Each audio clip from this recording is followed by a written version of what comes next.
देखिए, हमने स्टार्ट किया था HP GABT कमीशन पेपर 2019 का सॉल्यूशन जो है हम पेपर सॉल्व कर रहे थे, है ना। अभी तक हम कितनी वीडियोस बना चुके हैं? देखिए, वीडियो 1 में हमने जो बात की थी एग्ज़ाम पैटर्न की हमने बात की थी।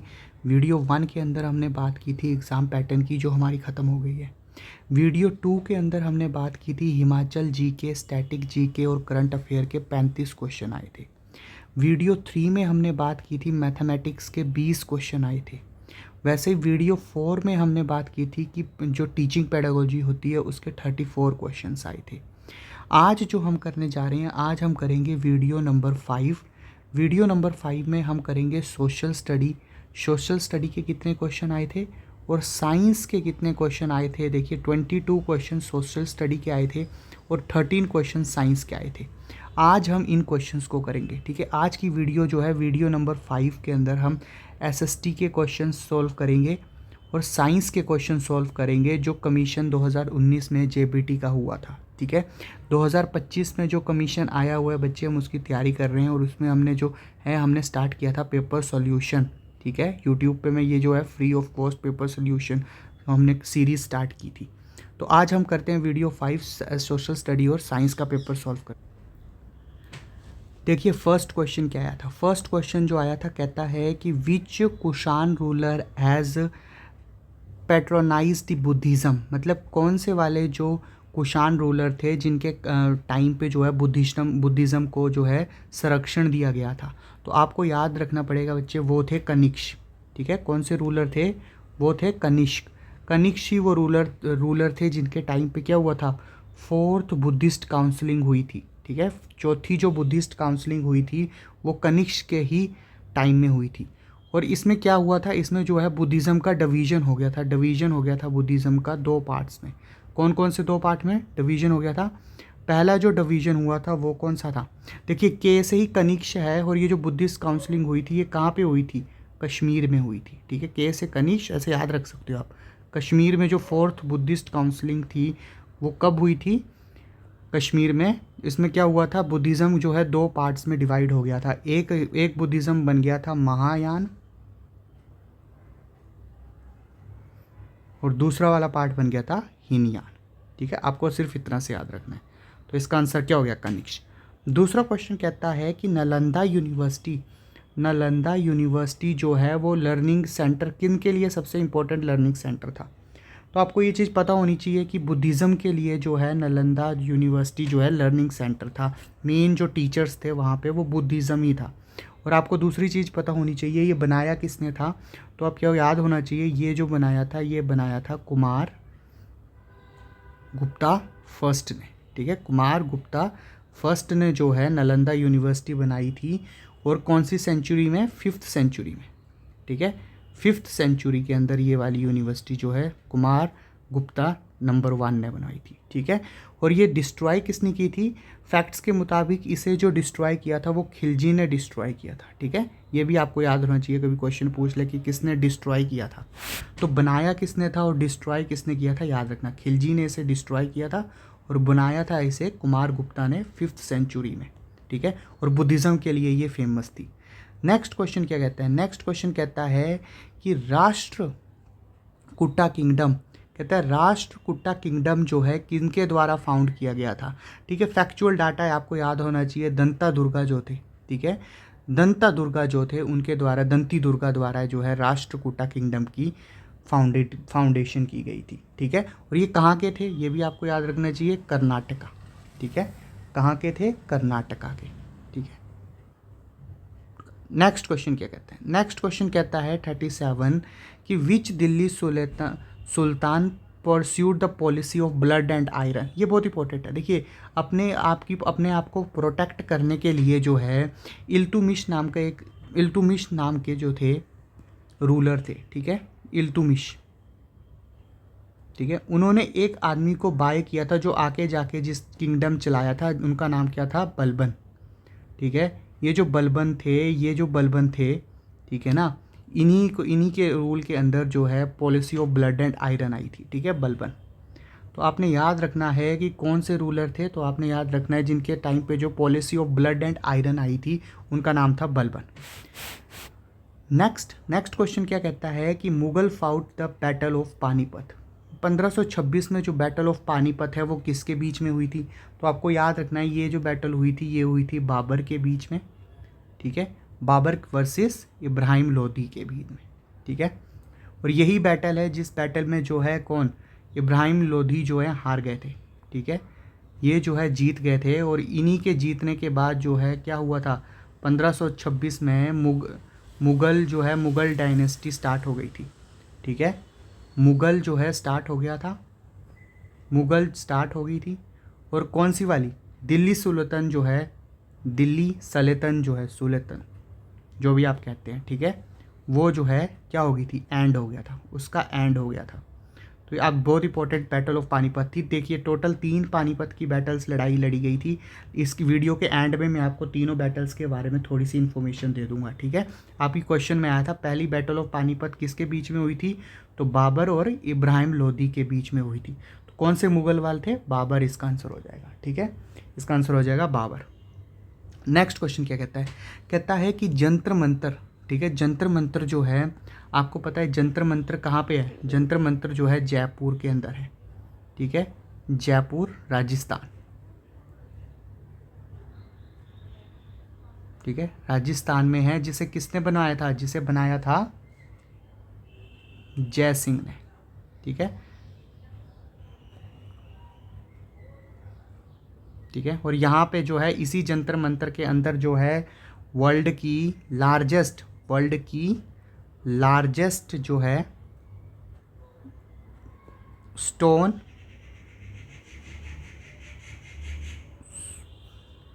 ठीक है, वर्ल्ड की लार्जेस्ट स्टोन डायल में, और ये यूनेस्को द्वारा जो है यूनेस्को वर्ल्ड हेरिटेज भी है, ठीक है। थोड़ी थोड़ी आपने ये चीज़ें याद रखनी है, क्वेश्चन में आता है। तो इधर तो सिंपल क्वेश्चन आया हुआ था, क्या पूछा था, कहता है कि जंतर मंतर कहाँ पे है, राजस्थान में है, ठीक है। तो आंसर क्या हो जाता है, राजस्थान। कभी पूछ ले किन्होंने बनाया था, तो याद रखना है स्वाइप जय सिंह ने बनाया था, ठीक है। वर्ल्ड की सबसे बड़ी जो स्टोन कहते हैं सनडाइल है, सबसे बड़ी जो घड़ी जो सूरज से चलती है, वो सबसे बड़ी घड़ी जो है वो कहाँ पे है, यहीं जंतर मंतर में फिट की गई है। इसको यूनेस्को द्वारा वर्ल्ड हेरिटेज भी घोषित किया गया है, ठीक है। ये चीज़ें आपने याद रखनी है।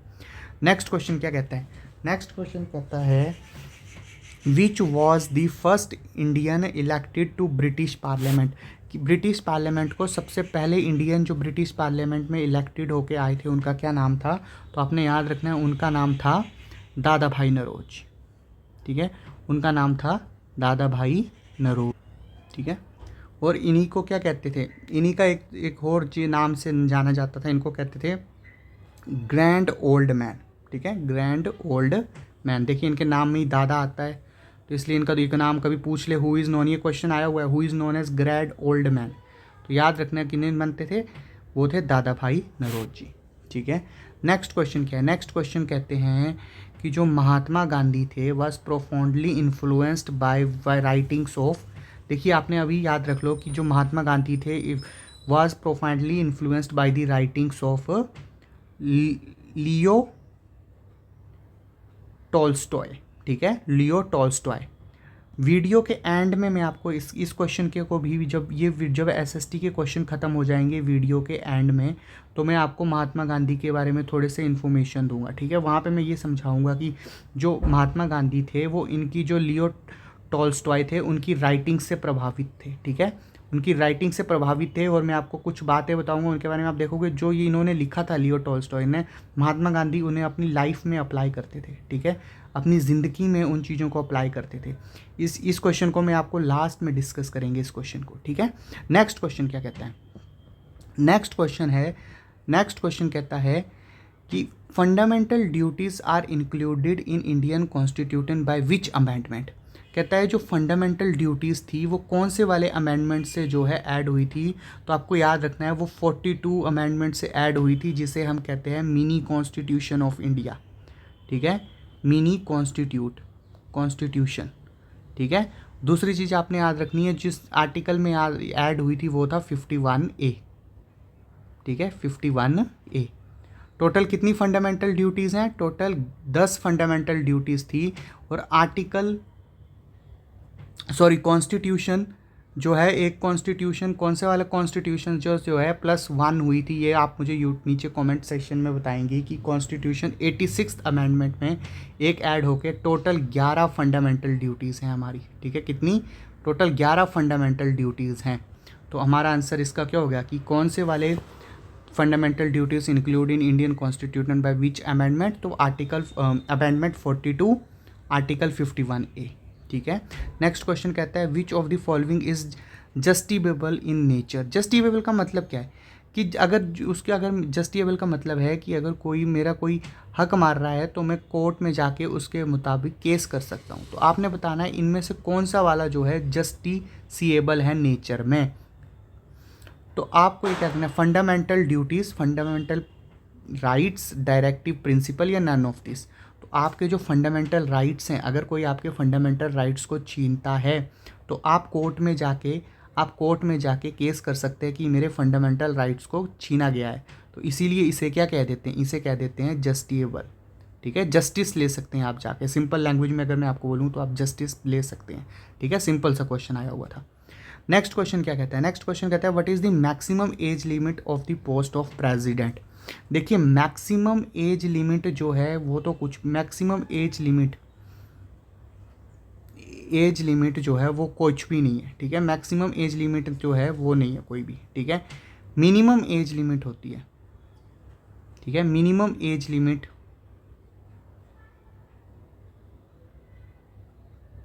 जो है इसके बारे में कॉन्स्टिट्यूशन में बात की गई है, लेकिन मैक्सिमम एज लिमिट के बारे में जो है सिलेक्शन इसने कहा है limit for the post of president, ठीक है। मैक्सिमम एज लिमिट रिटायरमेंट की तो है 65। देखिए रिटायरमेंट, अगर रिटायरमेंट की बात करें ना, रिटायरमेंट की बात, तो वो तो 65 ईयर्स है, लेकिन उन्होंने कहा है maximum for the post of limit of this, ठीक है।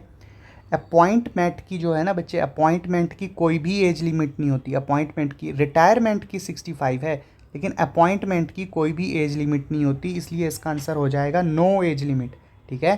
अपॉइंटमेंट की जो है प्रेसिडेंट की कोई भी एज लिमिट के बारे में नहीं बताया गया है।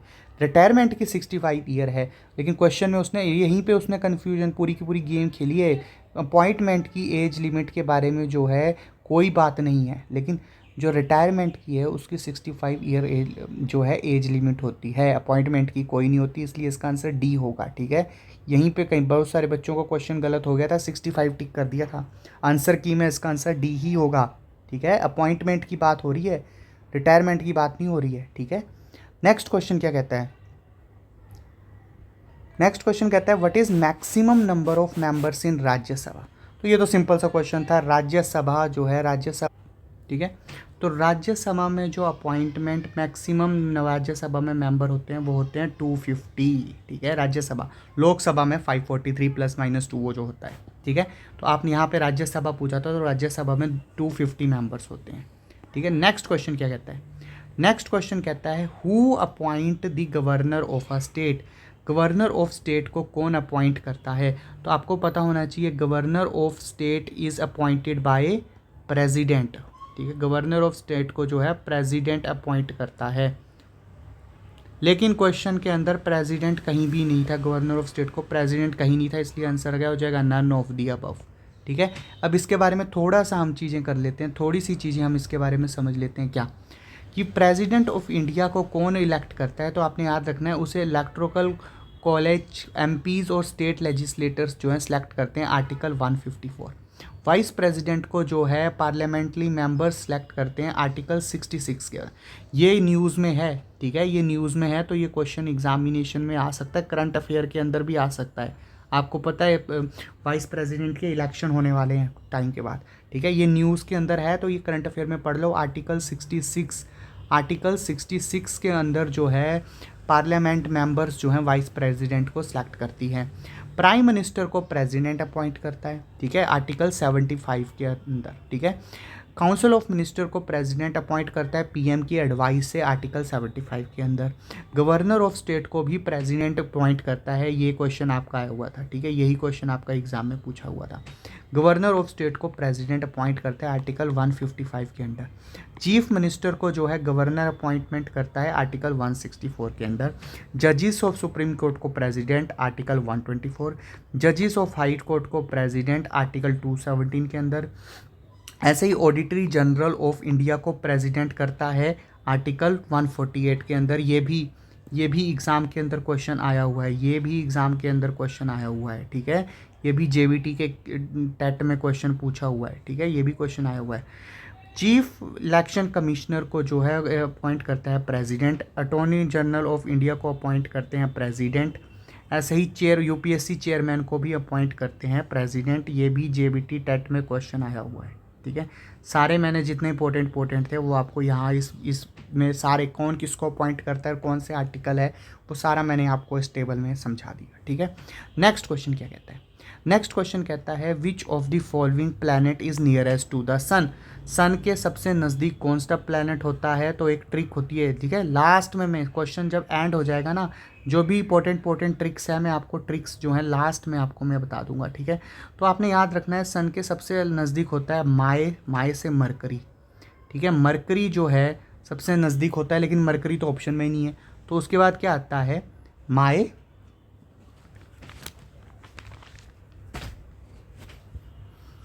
वेरी एजुकेटेड मदर, ठीक है, माँ।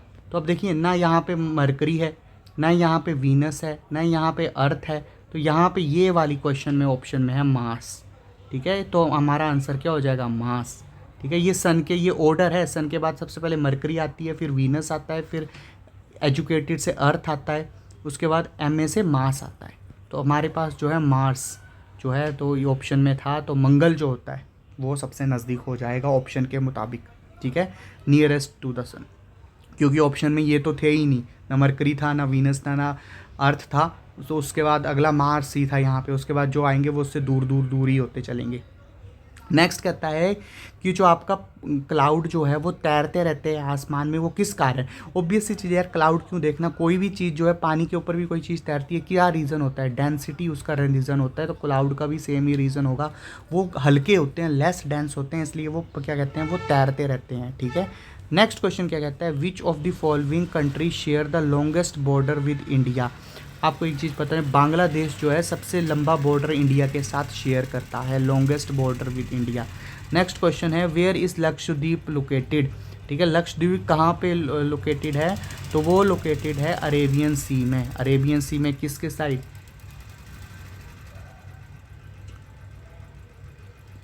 केरला के साइड, ठीक है।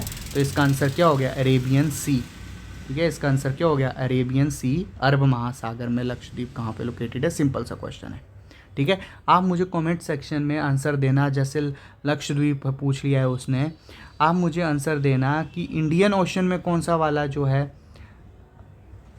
इंडियन ओशन में जो है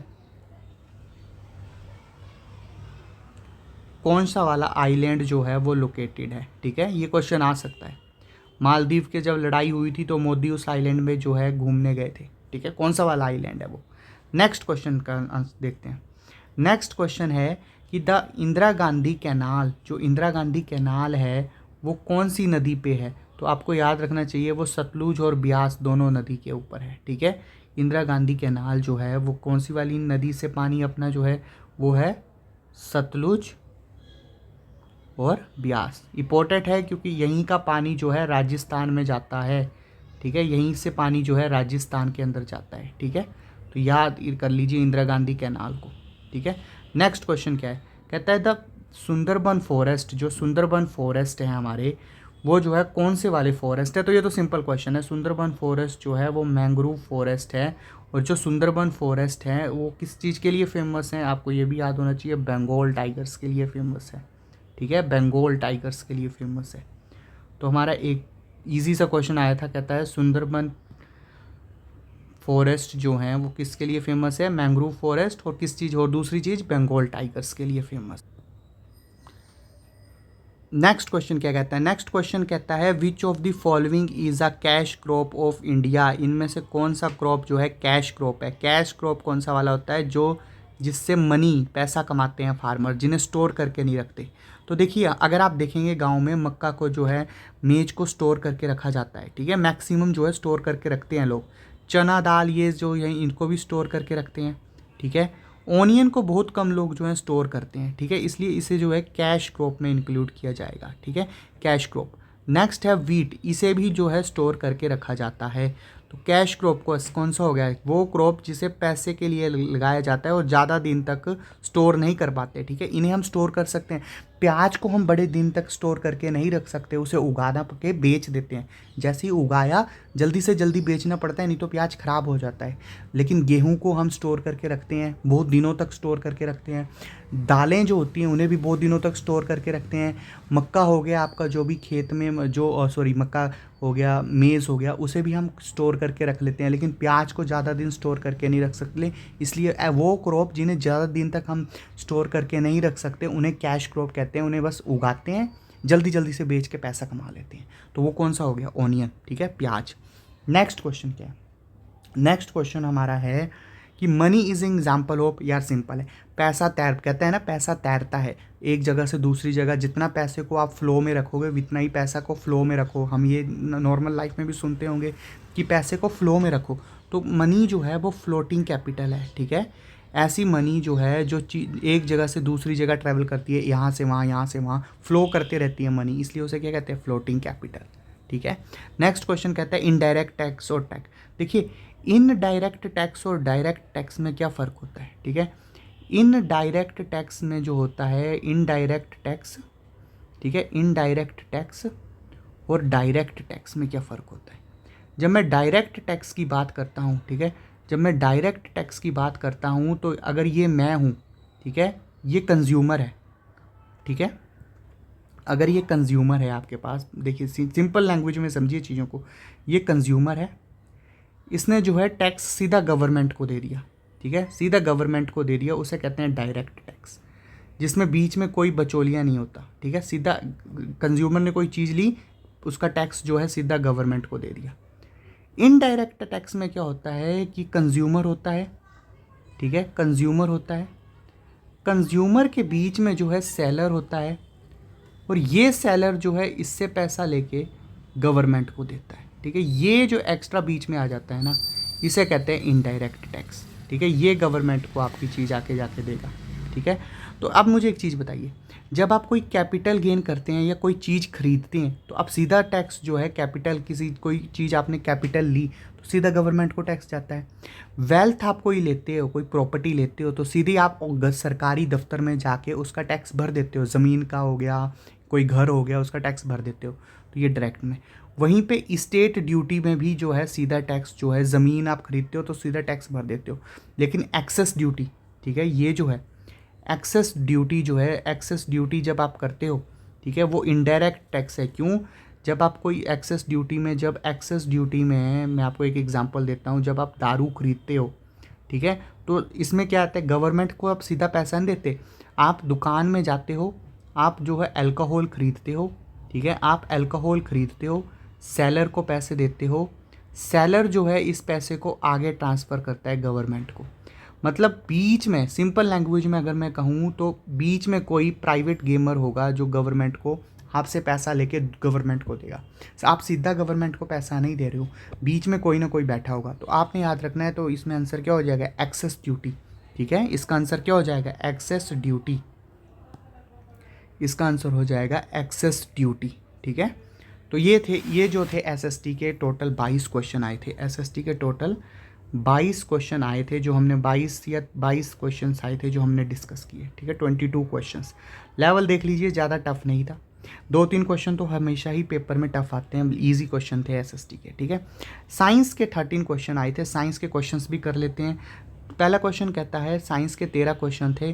पहला क्वेश्चन कहता है प्लांट्स डिफर फ्रॉम एनिमल। देखिए प्लांट की बात हो रही है, प्लांट एनिमल से अलग कैसे होते हैं। आपको एक चीज़ पता है, प्लांट मूव नहीं करते, ठीक है। प्लांट और एनिमल में सबसे बड़ा डिफरेंट होता है उनकी मूवमेंट। ये कहते हैं नॉट मूव, ठीक है, ये मूव नहीं करते और ये मूव करते हैं, तो इसी में इनका डिफरेंस होता है। तो यहाँ पे सबसे पहली बात आ गई लोकलाइज्ड ग्रोथ, ठीक है, लोकलाइज्ड ग्रोथ। प्लांट में और मैमल में ये डिफरेंस है।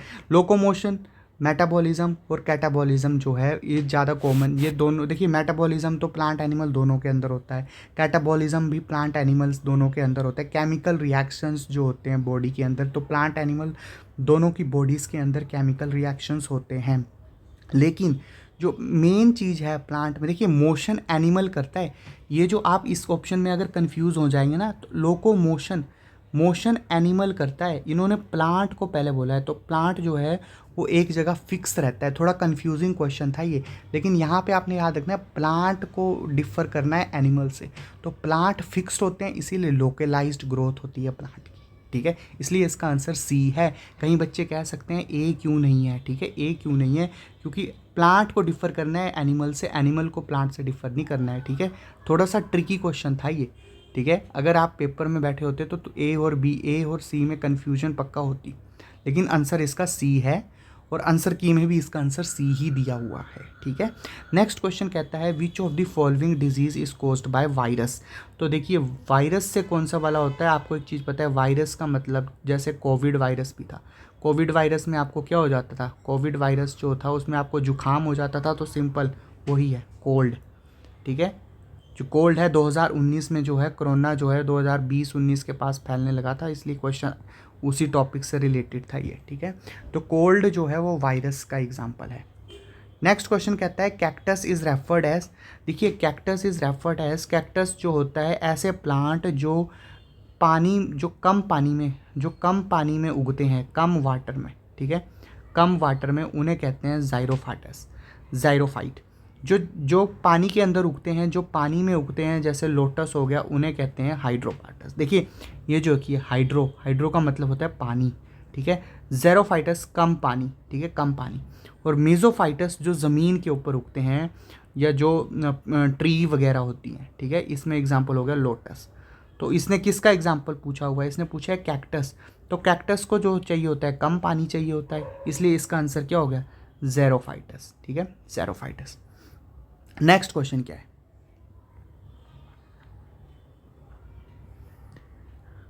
नेक्स्ट क्वेश्चन है which of the following fuel causes minimum environmental pollution. Simple सा क्वेश्चन था। आप देखिए कोल हो गया, डीजल हो गया, कैरोसिन हो गया, ये तीनों तो क्या कहते हैं ज़्यादा करते हैं, तो जो सबसे कम करता है वो हाइड्रोजन है, ठीक है, हाइड्रोजन सबसे कम पॉल्यूशन करता है। नेक्स्ट क्वेश्चन कहता है द कॉमनेस्ट मैमल, सबसे कॉमन मैमल, ऑब्वियस सी बात है हम जो इंसान है वो सबसे कॉमन मैमल्स हैं। नाइट्रोजनियस फूड इज़, देखिए ये क्वेश्चन थोड़ा टफ क्वेश्चन था, ठीक है, टफ क्वेश्चन था। जब जो बच्चे थोड़ा कम पढ़ के गए थे उनके लिए टफ था। क्यों, क्योंकि जो प्रोटीन होती है ना उसका फॉर्मूला क्या होता है, उसका फॉर्मूला होता है CnH2COOH, ठीक है, और यहाँ पे ग्रुप लगा होता है R, यहाँ पे ग्रुप लगा होता है H। तो ये कहता है नाइट्रोजन ग्रुप किस में होता है, तो आप देखिए ज़रा, एक प्रोटीन ही है जिसमें नाइट्रोजन ग्रुप होता है, ठीक है, नाइट्रोजनस ग्रुप किस में होता है, प्रोटीन के अंदर होता है, ठीक है। प्रोटीन का केमिकल फॉर्मूला होता है ये, ठीक है, इसलिए इसका आंसर क्या हो गया, 61 का आंसर है सी। नेक्स्ट क्वेश्चन है blood is red colour due to the presence of. Blood का जो रेड कलर होता है वो किस कारण होता है, ब्लड का रेड कलर किस कारण होता है, हेमोग्लोबिन के कारण होता है, ठीक है। और कौन सा वाला मेटल होता है इसके अंदर, आयरन, Fe, याद रखना आयरन, ठीक है। सेम क्वेश्चन एक और आता है जो पूछते हैं, जो लीव्स होती हैं, लीव का ग्रीन कलर जो होता है वो किस कारण होता है, लीव का ग्रीन कलर किस कारण होता है, ये भी याद कर लो, ये होता है क्लोरोफिल के कारण, ठीक है, क्लोरोफिल के कारण। और इस कौन सा वाला मेटल इसके अंदर होता है, मैग्नीशियम, ठीक है, मैग्नीशियम। तो ये चीज़ें याद रखनी है आपने, हेमोग्लोबिन और मेटल जो होता है आयरन। नेक्स्ट क्वेश्चन कहता है the side mirror of vehicle are of which type. जो गाड़ियों में मिरर लगे होते हैं आपने देखा होगा, वो क्या करते हैं, बड़ी बड़ी गाड़ियाँ होती हैं उन्हें क्या कर देता है, मिरर स्मॉल कर देता है। तो ये कौन सा वाला मिरर करता है, ये वाला काम कौन सा, कॉन्वेक्स मिरर करता है, कॉन्वेक्स मिरर, ठीक है, याद रखना है। कॉन्वेक्स मिरर जो है ये काम करता है, बड़ी बड़ी चीज़ों को छोटा करके दिखाता है। तो कौन सा वाला मिरर करता है, कॉन्वेक्स मिरर। नेक्स्ट क्वेश्चन है sound can not pass through. तो आपको याद रखना है साउंड जो है वैक्यूम से पास नहीं कर पाती, ठीक है, वैक्यूम जिसमें ना, वैक्यूम जो बिल्कुल जिसमें कोई हवा नहीं हो उसे वैक्यूम कहते हैं। तो साउंड जो है वैक्यूम से ट्रैवल नहीं करती, ठीक है। नेक्स्ट क्वेश्चन कहता है which of the following is best conductor of electricity. अब आपको एक चीज़ याद रखनी है, सिल्वर जो है बेस्ट कंडक्टर होता है इलेक्ट्रिसिटी का, उसके बाद कॉपर होता है, ठीक है। क्योंकि सिल्वर जो है महंगा होता है, बहुत ज़्यादा पैसा खर्चीला होता है, इसलिए आप देखोगे तारों में कॉपर को यूज़ कर लेते हैं। लेकिन महंगी महंगी आपने देखा होगा कंप्यूटर लैब्स जो होती हैं, जहाँ महंगा महंगा इंडस्ट्रियल एरियाज़ में, वहाँ सिल्वर वायर्स यूज़ की जाती है, ठीक है। क्यों? क्योंकि ये बेस्ट कंडक्टर होता है इलेक्ट्रिसिटी का, ठीक है। याद रखना है, सिल्वर जो है बेस्ट कंडक्टर होता है इलेक्ट्रिसिटी का, लेकिन महंगा होता है, इसलिए हम कॉपर यूज़ करते हैं नॉर्मल जगहों पे, ठीक है। नॉर्मल घरों में कॉपर यूज़ होता है, क्योंकि सिल्वर महंगा है। अगर सिल्वर यूज़ किया तो लोग के तारें उखाड़ के ले जाएंगे बिजली की, इसलिए कॉपर यूज़ करते हैं ताकि इन चीज़ों से बचा जा सके, ठीक है। नेक्स्ट क्वेश्चन क्या है? तो 65 का आंसर भी क्या हो गया? 65 का आंसर है डी, सिल्वर। नेक्स्ट क्वेश्चन क्या है? नेक्स्ट क्वेश्चन कहता है the element common in all acids. देखिए आपने एक चीज़ पढ़ी होगी, कौन सा? एसिड्स जो हैं वो HCl हो गया, ठीक है, HNO3 हो गया, H2SO4 हो गया। कहता है इनमें कॉमन क्या है? अगर मैं ध्यान से देखूं तो इनमें एक चीज़ कॉमन है, वो है H। तो हाइड्रोजन जो है इन सब में कॉमन होता है। याद रखना है जितनी भी एसिड्स हैं उनमें हाइड्रोजन कॉमन होता है। Next question, chemical name of common salt. जो आप नमक खाते हो यार, उसका केमिकल नेम पूछा हुआ है, तो उसका केमिकल नेम क्या होता है? NaCl, sodium chloride. उसका केमिकल नेम क्या होता है? Sodium chloride. तो ये वाला क्वेश्चन भी हमारा खत्म हो गया। नेक्स्ट क्वेश्चन क्या कहता है? नेक्स्ट क्वेश्चन है, लास्ट क्वेश्चन है, कहता है जो क्लोरोफॉर्म होता है, क्लोरोफॉर्म वो किसके लिए यूज़ होता है? आपने मूवीज़ के अंदर देखा होगा, जब किसी को किडनैप कर रहे होते हैं तो रुमाल में एक केमिकल को डाल के हम जो है सुंघाते हैं, वही क्लोरोफॉर्म है। तो वो किसके लिए यूज़ होता है? बेहोश करने के लिए। बेहोश करने को ही इंग्लिश में क्या कहते हैं? एनेस्थेटिक, ठीक है, एनेस्थेटिक, या जो हिंदी में कहते हैं निश्चेतक के रूप में, ठीक है, बेहोश करना, ठीक है, बेहोश करना, ठीक है। बेहोश करने को ही इंग्लिश में कहते हैं एनेस्थेटिक कर देना, सुन कर देना, बेहोश कर देना, ठीक है, होश में ना रहना। तो क्लोरोफॉर्म जो है उसके लिए पहले यूज़ होता था, अब नहीं यूज़ होता है, ठीक है। क्यों नहीं, क्या नहीं, इसके पीछे बहुत ज़्यादा साइंस है, हमें नहीं पढ़ना। पहले के ज़माने में जो मूवीज़ आप देखते थे उसमें एनेस्थेटिका के जैसे यूज़ करते थे डॉक्टर्स, और गुंडे बदमाश बेहोश करने के लिए यूज़ करते थे, ठीक है। तो ये जो थे बच्चे क्वेश्चन, 13 क्वेश्चन जो है साइंस के आए हुए थे। लेवल आप देख लो कैसा आया हुआ है साइंस का, ठीक है। और क्या कहते हैं, 22 क्वेश्चन जो हैं आपके SST के आए हुए थे, ठीक है। साइंस के क्वेश्चन भी आपने देख लिए, SST के क्वेश्चन भी आपने देख लिए। अब लास्ट एक वीडियो आएगी और पेपर हमारा ख़त्म हो जाएगा। वीडियो 6 आएगी इंग्लिश और हिंदी की, ठीक है, इंग्लिश और हिंदी की वीडियो आएगी, और इसके साथ हमारा पूरा का पूरा पेपर कंप्लीट हो जाएगा। पेपर जो है कंप्लीट पेपर सॉल्यूशन हो जाएगी। आप लेवल देख लीजिए एग्जामिनेशन का 2019 का कैसा था, ऐसा ही लेवल आएगा। थोड़े से क्वेश्चन आगे पीछे 10-15 क्वेश्चन जो हैं टफ हो सकते हैं, 10-15 क्वेश्चन ईजी भी हो सकते हैं, लेकिन लेवल यही रहेगा पेपर का, ठीक है। नेक्स्ट वीडियो में हम इंग्लिश को सॉल्व करेंगे, इंग्लिश के क्वेश्चन को सॉल्व करेंगे, ठीक है। तो वीडियो को एंड में मैं आपको 2-3 देखिए, फर्स्ट बैटल ऑफ पानीपत, एक बेसिक सा इन्फॉर्मेशन आपको बता देता हूँ। फर्स्ट बैटल ऑफ पानीपत जो है वो 1526 में हुई थी, बाबर के और इब्राहिम लोदी के बीच में, ठीक है। इससे हुआ क्या था, मुग़ल एम्पायर जो है स्टैब्लिश हो गया था और दिल्ली सुल्तान जो है वो ख़त्म हो गई थी। सेकंड बैटल जो है 30 साल बाद 1556 में हुई थी, अकबर के बीच में और हेमू विक्रमादित्य के बीच में।